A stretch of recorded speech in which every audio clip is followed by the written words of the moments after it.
예, 첫 시간에는 우리가 이스라엘이 지금 계습법의 말씀을 이제 시작을 했기 때문에 이스라엘을 계수하는 것은 먼저는 20세 이상으로 계수를 하는 게 두 가지가 있는데, 한 가지는 속전을 받기 위한, 즉 이스라엘의 국세를 받기 위한 계수가 있고, 민수기에 나오는 계수는 출애굽기 계수와 달리 징집, 군대로 모병을 하는데 사용할 정도로 계수를 또 하는 거예요 지금. 그러니까 하나님의 말씀에 계수, 이스라엘 백성들 20세 이상으로 계수를 하는 것은 같지만, 그리고 사실은 숫자도 같아요. 60만 3,550명 숫자도 같죠. 그러지만 이 계수의 목적을 명확하게 해야지 이걸 변개시키면 안 된다. 이게 사람의 의도에 따라서. 그러니까 민수기의 계수를 하게 한 것도, 출애굽기의 계수를 하게 한 것도 하나님의 심중에 맞도록 계수를 해야 되는 것이지, 많은 신자들이라고 자신들에게는 이제 뭐 목회 성공했다고 해서 소위 뭐 세속의 대형 교회라고 하는 그런 곳에는 헌금이 수십억 단위로 이렇게 들어오잖아요. 그런데 그런 것 가지고서 많은 문제가 생기잖아요. 오히려 그렇게 하면 하나님 말씀을 지금 오해한 거다 이거예요. 하나님 말씀을 계수를 하는데 그들은 자기네들의 그 예배당 뭐 판다고 광고를 내는데 보면 뭐 등록된 신자 수가 몇 명, 11조 내는 신자 수는 몇 명이어서 11조는 얼마 나오고 막 이런 거 해가면서 그걸로 이제 좀씩 부럽겠죠. 나는 그런 데 가서 뭐 알아보지도 않았지만 해가지고 그 예배당을 팔고 또 딴 데 가서 개척한다고 하고 그런 사람들이 많잖아요. 그게 거의 직업인 사람들 있잖아요. 그건 전부 사기꾼들이거든. 예. 그런 경우는 그게 그런 사람들의 휘하에 있는 모든 사람들은 하나님의 징벌을 받아서 온역의 그 힘을 받아서 하나님의 생명에서 그리스도의 은혜에서 끊어진 자들이다 이거예요. 이런 문제를 잘 우리가 좀 이런 말씀을 통해서 이해를 해서 두 종류의 이스라엘의 계수법이 나오는데, 계수를 하게 하신 하나님의 목적을 하나님의 심중대로 계수를 하고 그 하나님의 의도를 신앙생활에 잘 적용을 해야 된다는 거예요. 이런 말씀들을 오해하면 오늘날 세속교계가 사람 머리수 해가지고 머리수가 많다는 거, 헌금이 얼마 나온다, 맨 이 생각만 하는 거거든. 무슨 주님의 나라를, 신의 계시를 받은 하나님의 종들의 대언을 통해서 신의 말씀이 믿어진 사람들만 하나님의 백성이고 그들을 통해서 신국을 세우는 것이 목적인 것이지, 사람들 많이 불러 모아가지고 헌금 많이 받아가지고 뭐 하는 그것이 목적이 아니다 이런 말이야. 이런 것을 오해하면 신앙생활 전체가 다 완전히 어그러져 버리는 것이죠. 이 말씀을 잘 이해하시기 바라요. 자, 그래서 성막의 성전세를 거두기 위해 실시한 인무조사는 순수한 종교적인 목적이었어요. 이것은 종교적인 목적이라는 것은 영적인 목적이다 이 말이에요. 그 영혼이 하나님 앞에서 견실하게 하나님의 신국의 그 한 지체로서 신국을 세우는 용도로, 성막이나 성전을 세우는 용도로, 또는 무너지면 그것을 보수하고 거기를 새로 고치고 이렇게 하는 목적으로 관세결식을 받게 한 것이 출애굽기의 계수예요. 그러나 민수기의 계수는 전쟁에 나가게 할 사람을 계수를 하는 거니까 목적이 서로 완전히 다르잖아요 지금. 이 목적을 명확하게 해야 된다 이런 말이에요. 하나님의 뜻에 따라서 신앙생활을 실행을 해야 되는 거죠. 자, 그러므로 군사 조직의 편제를 갖추도록 힘쓰며 또한 정비된 군사력을 효율적으로 관리할 지휘관들을 선택하여 세우셨는데, 이 사람들을 각 가문에 우두머리라고 표현을 했어요. 이게 히브리어로 로시라는 용어예요. 그러니까 이 말은 신약에는 각 성의 교회들이 세워지기 마련이고 교회들마다 장로들을 세워야 되는 거예요. 그래서 각 모든 교회들은 장로들이 교회를 지휘하고 다스리는 거예요. 그것이 신정왕국의 통치 방식이요. 그런데 장로들이라는 사람이 계속 교계에서는 헌금을 많이 내고 그 목사한테 맹종하고 목사가 하라는 대로 목사의 뜻을 잘 받들어주고 그런 사람을 장로로 세우지, 하나님 나라를 위해서 생명을 아깝게 여기지 않고 헌신할 수 있는, 교회를 위하여 봉사할 수 있는 루시를 장로들로 세우는 건 아니기 때문에 이게 많은 문제가 오는 거예요.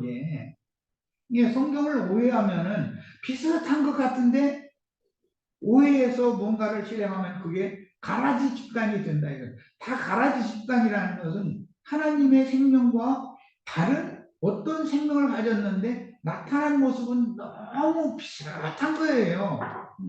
나중에 추수 때가 되면 열매를 보면 확 드러나는 것이죠. 이게 완전히 다르다라는 것이. 오늘날 세속 교계의 지금 이제 세상의 끝날이 가까웠기 때문에 주님이 증거하신 천국 복음이 모든 민족의 땅끝까지 전파되어야 하기 때문에 증인들을 보내서 이 천국 복음이 땅끝까지 전파가 되면 그제야 끝이 오리라 그랬어요. 그런데 이게 지금 나는 이방인의 때 끝이 지금 세상 끝이라고 주님이 말씀하신 게 나는 뭐 좀 위험한 얘기지만 바로 이때다라고 나는 생각을 하고 있는 사람이에요. 그래서 우리는 지금까지 느슨한 신앙생활을 버리고 깨어나야 된다. 그래서 여기에 맞춰서 민수기 말씀을 추구하게 하시지 않았을까? 난 이렇게 생각하는 사람이에요. 그러니까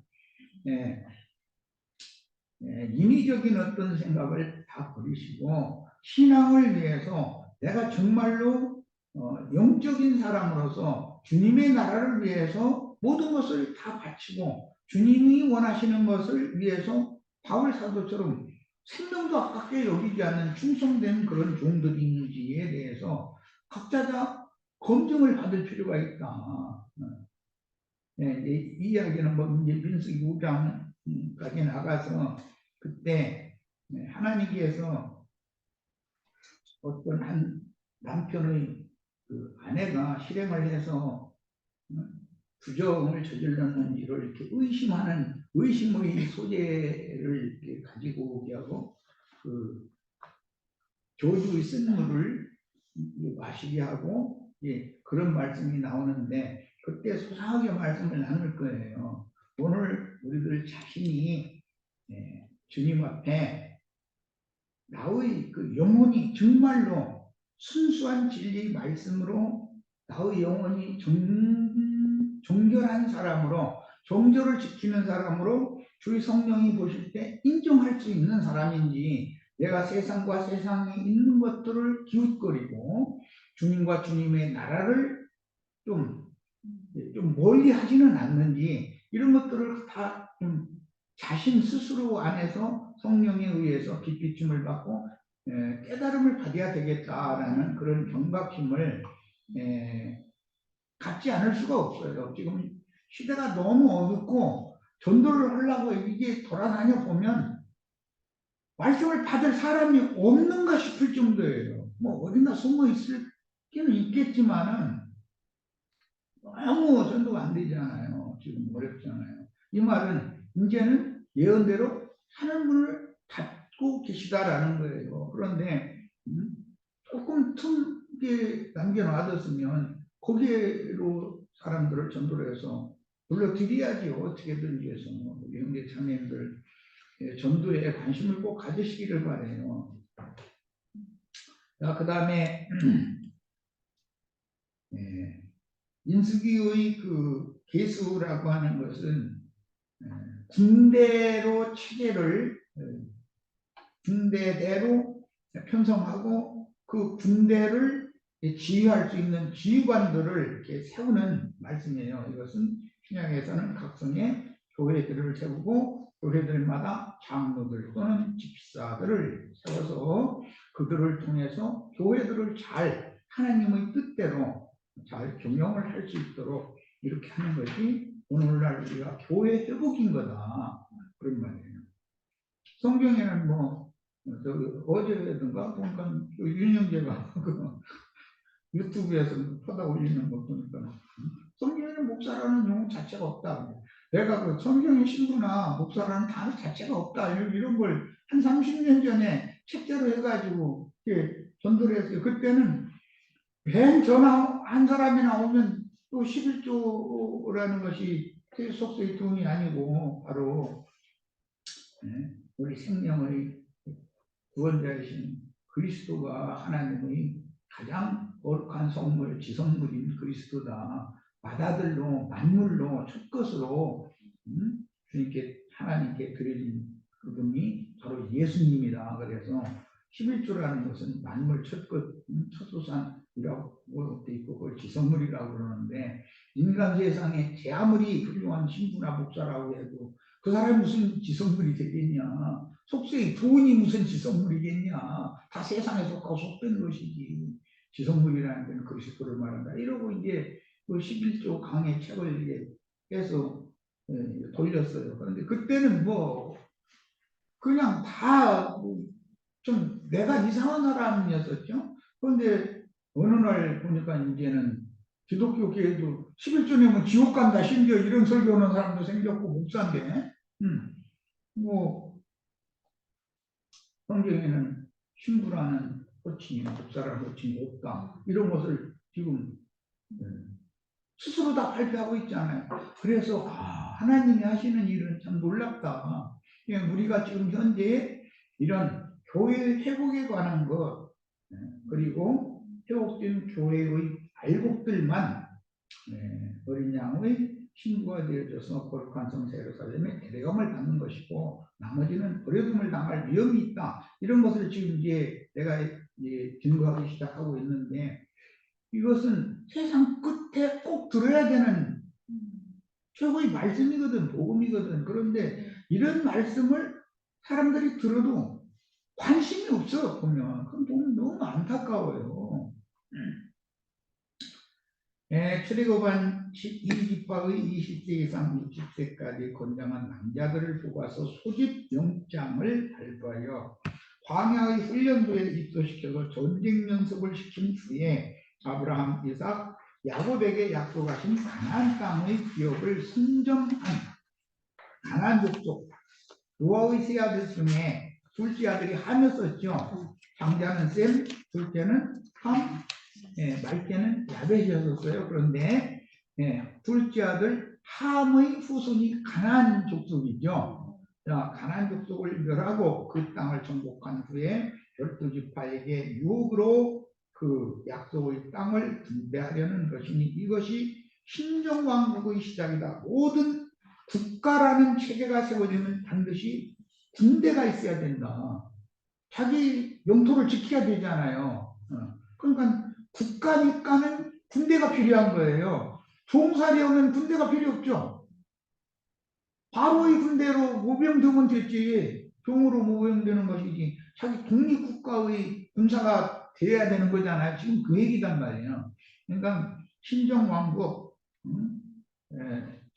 주님이 말씀하시는 천국에는 반드시 하나님의 군대가 필요하다라는 거예요. 이제 이번에는 민수기 1장 5절에서 15절까지를 쭉 읽겠습니다. 너희와 함께 설 사람들의 이름은 이러하니 이 사람들은 로시들이죠. 각 지파의 대표자들의 이름이잖아 지금.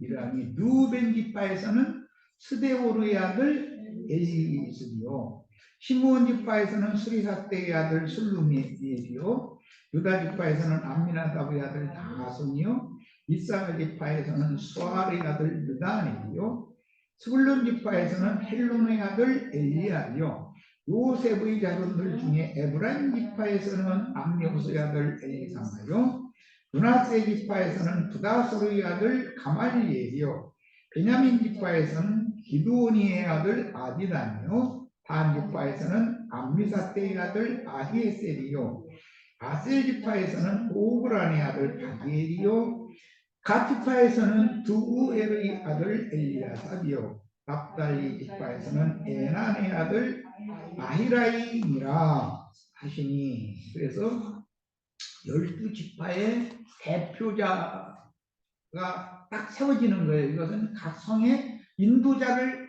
각 성에 세운 교회의 인도자가 세워진 것을 생각하시면 되는 거예요.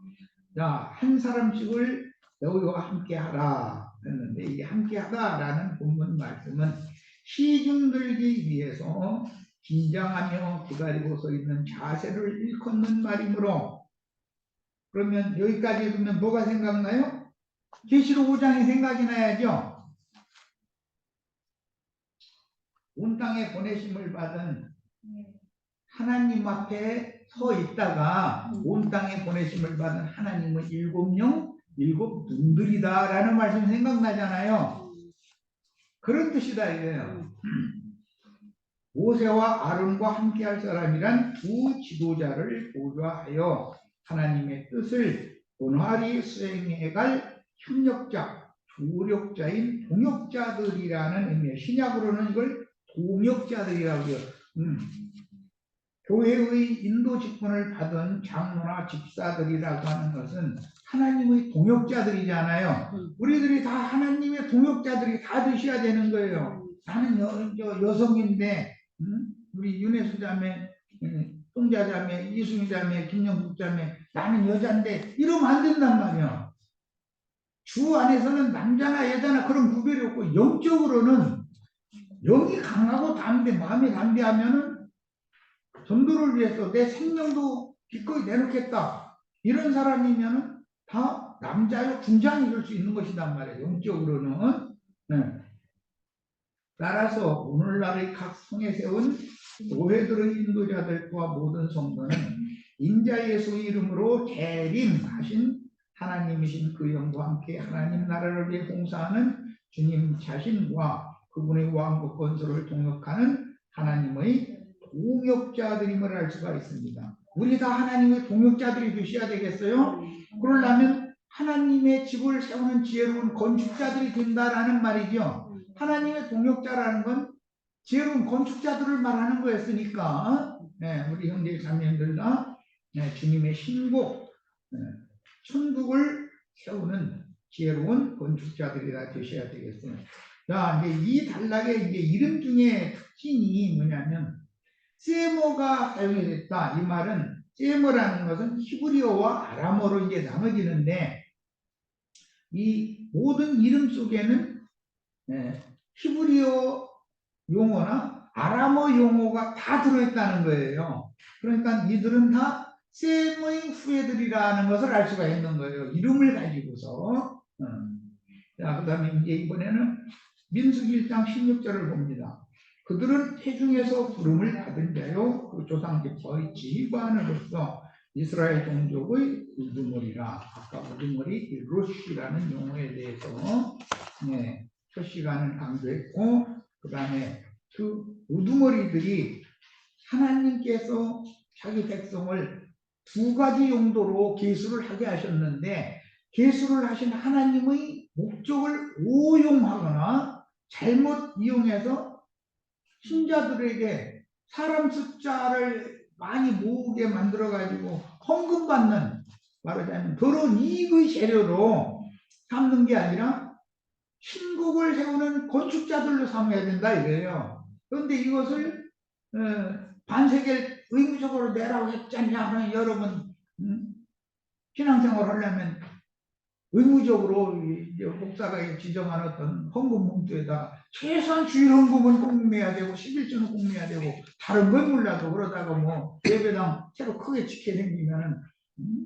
뭐 건축 헌금 이런 것을 꼭 내야 된다. 이런 식으로 사람들의 머리 숫자를 계산해 가면서 하나님의 말씀을 운항해버린다 이거예요. 그러니까 이렇게 되면은 글자대로만 그것을 본다면 그러라는 줄로 그렇게 이해가 되는지 모르지만 이 영감을 따라서 하나님이 반세계를 받는 그런 개수도 하고 또 중사로 모병을 해서 군대 편제를 하기 위해서 개수도 하고 할 때는 그 개수를 하게 하신 목적이 있다는 거예요. 하나님의 뜻과 반하는 어떤 목적으로 이 하나님의 백성들의 머리 숫자를 잘못 세면 재앙이 온다 이거예요. 재앙이.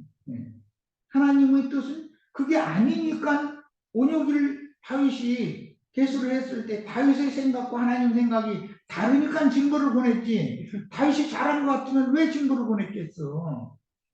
출애굽기에 보면 그래서 계수할 때 온유기 없게 하려면 생명의 속전 반세기를 20세 이상 의무적으로 내게 하고 그것은 성막이나 성전이 폐락했을 때 그것을 회복시키고 그걸 건축하고 하는 용도로만 써야 된다는 거예요. 그런데 그걸 다른 용도로 쓰면 안 되는 거죠.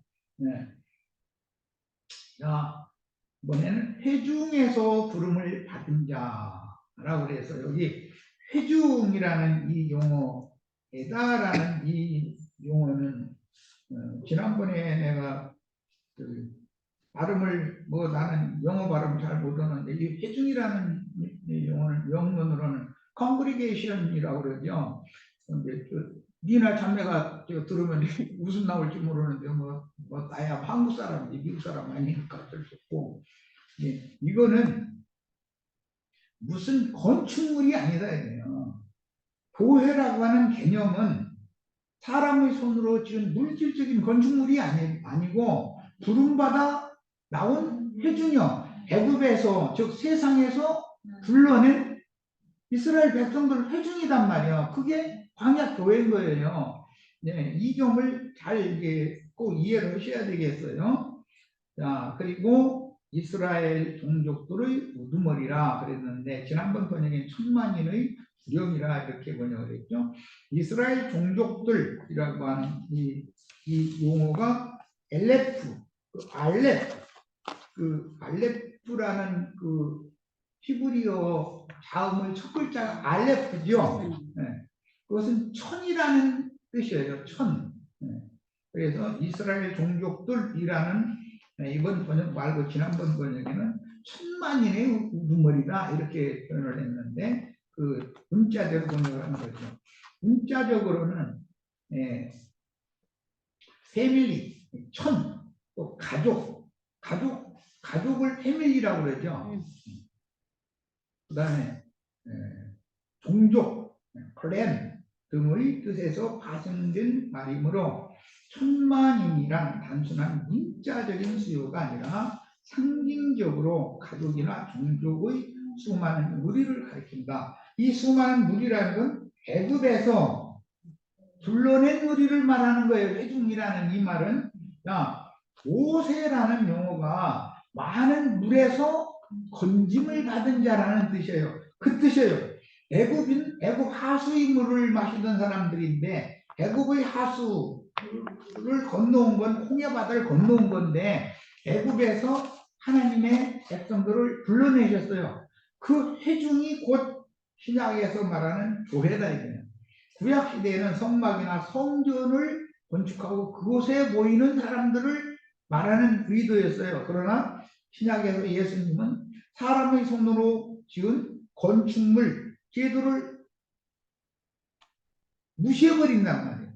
그래가지고 뭐 바닷가의 그 모래사장에 많은 백성들, 많은 사람들 거기 모이게 하고 배 타고서 씨 뿌리는 비유, 천국 비유 말씀에 선포하시거나 뭐 들판으로 가서 거기 따라온 사람들한테 말씀을 선포하시거나 아니면 뭐 다른 어떤 집이나 특히 이제 가버나움의 주님이 나사렛에서 사역을 시작하시자마자 가버나움으로 이사를 하셨죠. 가버나움의 주님의 집에 가시면 사람들이 모이니까 그럼 거기에서도 강론을 하셔야 되는데 주님은 편히 쉴 틈도 없었어요. 사역을 시작하자마자 너무나 큰 이적들이 일어나고 그러니까 많은 사람들이 주님이 가시는 곳이면 수소문해가지고 다 모이고 이러니까 이처럼 12지파 각 종족의 두령에게 천만인이란 수식어를 붙인 것은 12지파의 대표자들에게 위임된 사명의 범중함을 강조한다. 신약에서는 이 위임된 대표자들이라는 것은 장로들과 집사들이잖아요. 이 사람들은 주님의 교회 신국 천국을 위해서 주님께서 그들을 뽑아서 대표자로 세운 자들이기 때문에 그 사명감이 엄중하다 이거예요. 그러니까 바울 사도 같은 경우는 이제 대표적으로 나는 이 주께서 계시로 깨닫게 해서 전하게 하신 이 복음을 위해서 내 목숨도 나는 아깝게 여기지 않는다 이렇게 표현을 했어요. 그 계시록에 보면 충성된 종들에게 큰 상을 주실 것을 주님이 약속하셨어요. 우리 형제 자매님들도 이런 말씀들에 대해서 꼭 이해가 있으셔서 하나님 나라를 위한 충성된 종들 하나님의 동역자들로 다 세움을 받는 축복이 임하기를 바랍니다. 자, 이번에는 민수기 1장 17절로 19절을 보겠습니다. 모세와 아론이 지명된 이 사람들을 데리고 12지파의 그 루시들을 이제 지적을 하나님이 지정을 했기 때문에 그들을 데리고 둘째 달 첫째 날에 이것은 출애굽한지 2년 2월 1일이라는 날이에요. 온 회중을 모으니 그들이 각 종족과 조상의 가문에 따라 20세 이상의 남자의 이름을 자기 계통별로 신고하네. 이제 루시들이 자기 지파의 그 인수를 전부 조사해가지고 신고를 하는데 계통별로 각 지파라 할지라도 각 지파에 또 많은 그 계통이 있을 거 아니에요. 계통별로 조사를 해서 신고를 했다. 이건 굉장히 중요한 말이에요. 그것은 신약 교회가 하나님의 나라 신국이라고 하는 것은 생명의 계보에 따른 질서 체제를 갖는 것이 신국이에요. 그런데 세상 나라는 아론반 차의든 종교 조직적인 계급적인 체제를 갖는 것이잖아요. 세상 나라의 세속교계는 계급제도식이잖아요. 선부장, 백부장, 50부장, 19장, 뭐 조장 뭐 이가면서 그런 제도를 뭐 세상 교회는 다 가지고 있어요. 무슨 뭐 조장이니 구역장이니 뭐 또 등등 해가면서 하여튼 계급적으로 이렇게 해요. 그런데 하나님의 나라는 각 계통별로 예수를 한단 말이에요. 그러니까 후대 사람이 아무리 능력이 있고 힘이 있어도 그 할아버지 할머니가 살아계시면 할아버지 할머니가 육신적으로 무슨 힘이 있어요. 혼자 힘든 놈이 와서 할아버지 할머니 예를 들어 늙다고 밀쳐버리면 넘어지면 어디 부러지고 뭐 어떻게 죽겠지. 그런데도 히브리인들은 그런 계통별로 그 생명의 조직 계보를 따라서 그 생명의 질서를 유지하기 때문에 아버지가 아무리 권위가 있지만 모든 권한은 이제 그 가정사를 보자면 아버지가 모든 걸 결정하겠죠. 그래도 어머니, 아버지는 돌아가시고 어머니만 계시면 어머니 이런 일이 있어서 저는 이렇게 하려고 결정하려고 이렇게 했으면 좋겠는데 어머니 의견은 어떠신가요? 하고 반드시 노인네 있는 할머니한테 물어봐야 된단 말이에요. 할머니는 뭐 아들이 하는 일을 반대하겠어요? 네가 그렇게 판단했으면 내가 주님 앞에서 그런 응답을 받았다면 당연히 나는 너는 내 아들 아니냐. 네가 하는 것은 난 무조건 지지한다. 이렇게 당연히 어머니는 아들에게 격려하고 힘을 줄 것이고 그 아래에 있는 아들이나 손자들, 증손자들 이런 사람들 당연히 가장이 결정을 딱 해서 선포하는 그대로 따라야 되는 것이죠. 이게 이스라엘 나라의 생명의 질서인 거예요. 교회의 질서라는 걸 잘 이해를 하시기를 바라요. 세상 교계의 어떤 그런 종교 조직체의 질서와 하나님 나라의 신국인 교회의 질서 체제는 완전히 다르다. 그래서 같은 말씀을 다른 데서 교육을 받다가 이 말씀이 이거다 하고서 들어온 사람이라 할지라도 그 처음부터 집사나 장로를 세우는 것이 아니란 말이에요. 그 사람을 잘 훈육하고 가르치고 영적으로 그다음에 그 신앙 생활에 즉 이스라엘의 그 문화에 하나님의 말씀에 동조하고 문화에 같이 동화되어지고 이렇게 되어가지고 그가 이제 탁월한 은사를 통해서 그 생명력을 발휘할 수 있도록 교회 인도자는 그걸 잘 봐가면서 길러내야 되는 것이죠. 무조건 어떤 직분을 사람의 마음대로 이렇게 임하고 안 된다는 거예요. 자, 이런 문제를 잘 이해하시기를 바라요. 자, 오늘은 여기까지 해서 민수기 말씀을 마치도록 하겠습니다. 오늘은 우리 이승장님 관계와는 공유하는 것 같은 건지 꼭 세탁을 해야 되는 건 아니니까 자, 이 정도로 마칩니다.